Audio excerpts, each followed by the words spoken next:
Welcome back to the Trailkings podcast. Today is a new episode, and we're talking about OEM versus aftermarket replacement parts. Stick around to the end, and we're going to give you our thoughts on where we lean when something breaks. What are we going to change it with? As always, please show your support by hitting the subscribe button and clicking the bell icon to turn on notifications.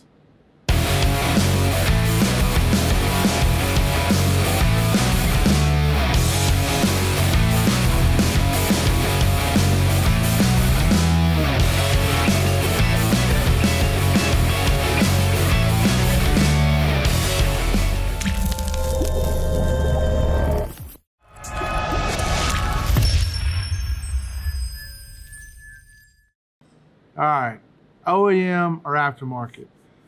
Doug, I'll let you start. With your experience and your history of purchasing so many aftermarket parts. Yeah. Of course you let me start. Oh, man. Have they watched any of these podcasts? Like a few of them, probably like, he always says that. He cries poor every time. Yeah. No, that's this. I've cried true. It's not poor. It's just not abundantly wealthy. That's all. I don't complain about it. True. No, I've said it before too. I don't put a lot of aftermarket stuff on the machine, just in general. So let's talk about if something broke, though. Correct. Your experience, which way would you go? Yeah. So, from everything I've read and seen and stuff that we've done in terms of riding, I probably lean towards aftermarket. So I have some spare axles. They're not OEM. I have to replace my trailing arm, and so I'm probably not going to go back OEM. So I don't know what I'm going to do yet, but I'm probably just going to go aftermarket and find whatever the best product is. Since I have to go ahead and replace it, there's no sense in just kind of cheaping out and going back. I might as well get what the best thing on the market is. So, I mean, that's kind of my initial thoughts on it, but there could be other parts that are okay. So, yeah, it's somewhat of a complicated question for me because I guess if someone's asking me, I would say it depends. It depends what parts are we talking about, right? Like you just hit one of the nails is if it's suspension parts, as in trailing arms, radius rods, front A-arms, tie rods to an extent. I would probably go aftermarket beefier. Like, not hesitate, not blink an eye. I'd beef that up. Axles, that's not for me. I'm Rhino 2.0 guy. Like that, I'm going to run those. I think they're beef enough. They're better than OEM. They got an 18-month warranty. And I've just had really good luck with them. We got them on all the machines except for Angry right now. But on the Ranger High Lifter, I ran factory axles, I think up to 3 years before I replaced them. And I only replaced them because I had a clicking sound that was bothering me. And I didn't want to break an axle on one of our long trips. So I just went and replaced all of them. And now I have 4 spares. Well, I mean, 2 spares in the front, 2 in the back. And I got Rhino 2.0s. Right. We do an axle break-in process on all of our axles, regardless if they call for it or not.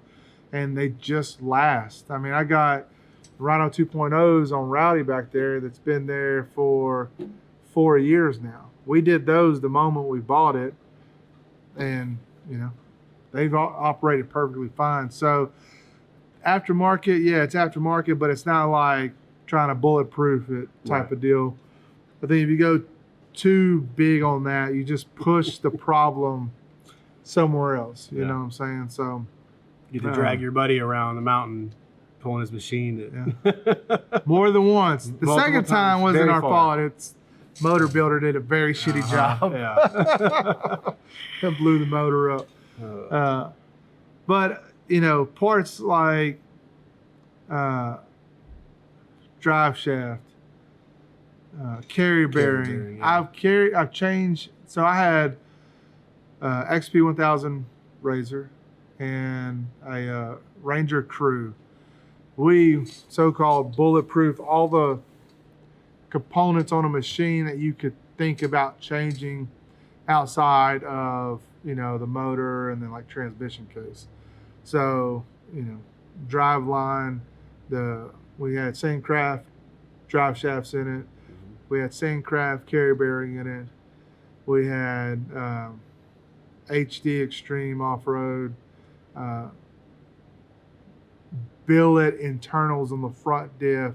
We had Super ATV billet diff on it, and it just kept pushing the problem somewhere else to a point it was breaking motor mount bolts.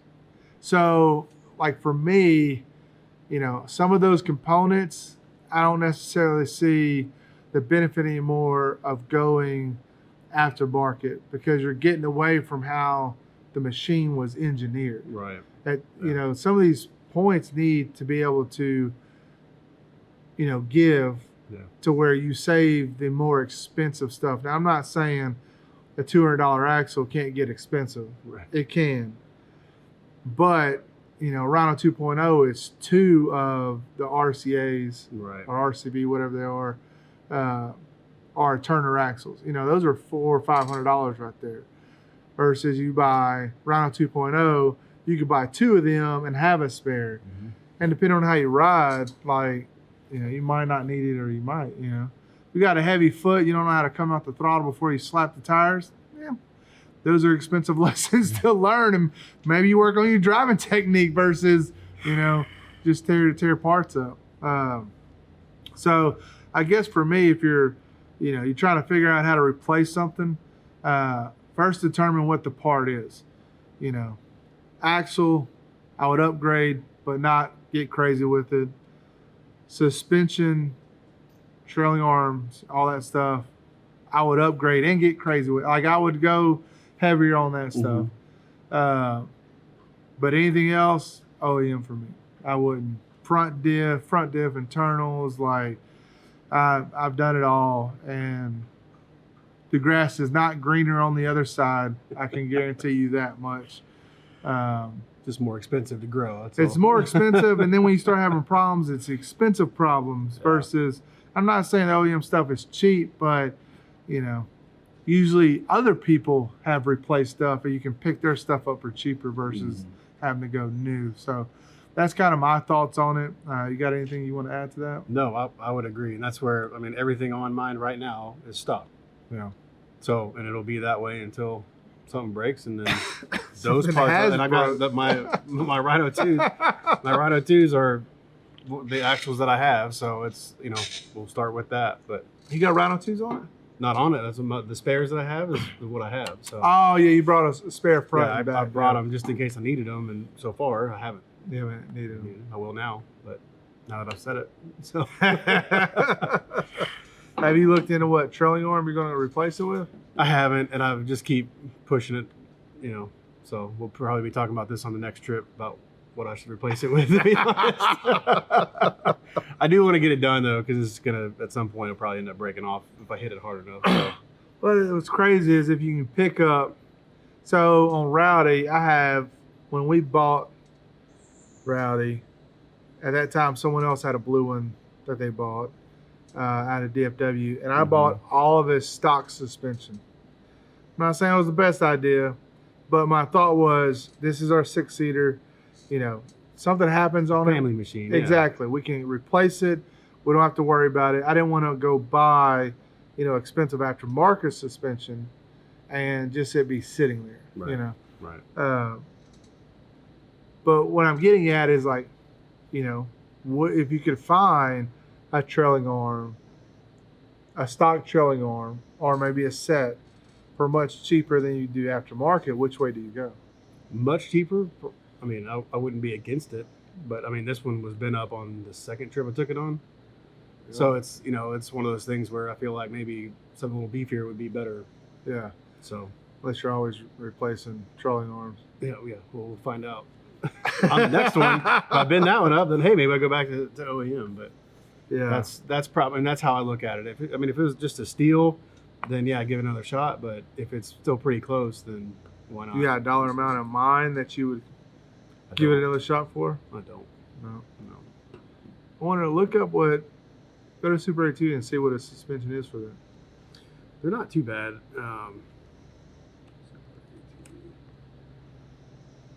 I'm curious just to see what.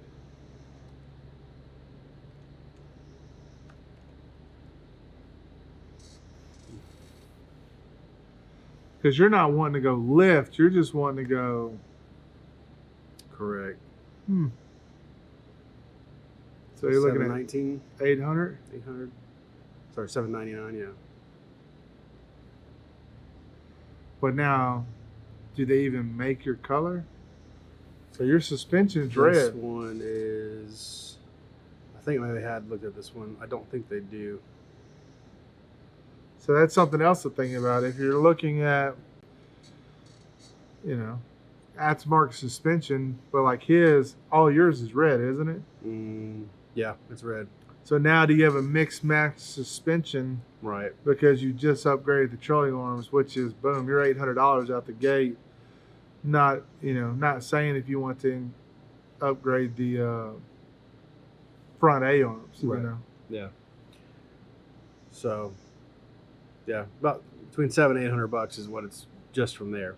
So I haven't looked at other companies though. I think they're a little pricier than that is. Oh, I would assume so. Yeah. So I think that's the, you know, the hurdle you have to overcome too is, you know, do you have a mix match bike, Yeah. or do you try to find trolling arms for your machine that someone's taken off because maybe they put a lift on it, like a 10-inch Right. lift or something like that. Or do you look at maybe this is your chance to make it 72 inches wide? You know? No. No, it's not. You got to maximize. I'm sitting here your thinking, opportunities, Doug. black goes with white and red. You know, that's not a bad color combination, but I will see. I don't know. All of a sudden, he's okay with a mixed match. I mean, you could rattle can everything else if you wanted to. Yeah, I could. I won't, but I could. Oh, man. All right. Well, I guess our final answer is you lean aftermarket no matter what. Well, I mean, it does depend, but yeah, I mean, for the things that I'm facing that I could have to replace in the near future, I'm leaning aftermarket. You know. Yeah. And for me, my response is it all depends. You know, it's the, you know, suspension parts. I would do aftermarket beef. The, you know, diff, driveline, carrier bearing for me is all OEM. Right. Like they're failure points for a reason, and it's to protect that transmission and motor at the end of the day. And which, you know, in that Ranger that I own, we did transmission work too. And it didn't matter how much you spent, it wasn't bulletproof. No matter what the aftermarket companies might say, it never was bulletproof. There always has to be a weak point because, I mean, you're going up against nature, and nature is just stronger. It just is what it is, Yeah. you know. And then you got the whiskey throttle involved too sometimes. We don't. We don't, but yeah. Not anymore, anyway. Back when we were younger. Yeah. So there's our answers. If you're looking to, you know, upgrade some parts because you broke something, maybe take those things in consideration. We appreciate you watching another episode of our podcast. As always, stay safe on the trails.